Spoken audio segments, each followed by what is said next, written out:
देश भर में बढ़ रहे कोरोना वायरस के मामलों के बीच एक बार फिर लॉकडाउन की अवधि बढ़ाने का फैसला किया गया है। नेशनल डिजास्टर मैनेजमेंट अथॉरिटी ने कहा है कि इस लॉकडाउन को और बढ़ाए जाने की ज़रूरत है ताकि कोरोना वायरस की महामारी और बीमारी को काबू में किया जा सके। भारत में सबसे पहले लॉकडाउन की शुरुआत 25 मार्च को हुई थी। प्रधानमंत्री नरेंद्र मोदी ने देश भर में 21 दिनों का लॉकडाउन लगाने की घोषणा की थी। ये लॉकडाउन 14 अप्रैल 2020 तक चला। लॉकडाउन का दूसरा चरण 15 अप्रैल से शुरू हुआ और 3 मई तक चला। इसकी अवधि 19 दिनों की थी।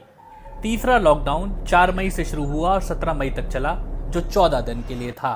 अब चौथे लॉकडाउन की बारी है और इसे इस महीने के अंत तक बढ़ाया गया है। नेशनल डिजास्टर मैनेजमेंट अथॉरिटी के निर्देशों के बाद इस बात की संभावनाएं जताई जा रही हैं कि केंद्रीय गृह मंत्रालय जल्द ही लॉकडाउन को लेकर दिशा निर्देश जारी कर सकता है।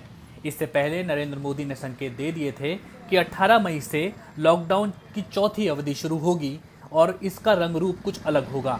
दरअसल सरकार 2 मोर्चों पर जूझ रही है। एक तो उसे कोरोना वायरस की बीमारी को नियंत्रण में लाना है, दूसरी तरफ लॉकडाउन की वजह से आर्थिक गतिविधियां ठप पड़ी हैं, जिसकी वजह से नौकरियां जा रही हैं और प्रवासी मजदूरों की बड़ी तादाद अपने गांवों को लौटने लगी है। चौथे लॉकडाउन में ऐसा कहा जा रहा है कि केंद्र सरकार और राज्य सरकार दोनों मिलकर कुछ राहतें दे सकती हैं, जिससे आर्थिक गतिविधियों को कुछ हद तक शुरू किया जा सके और बाजारों में एक बार फिर पैसा लौटे। इससे लोगों की आजीविका दोबारा पटरी पर लौटने की उम्मीद जताई जा रही है।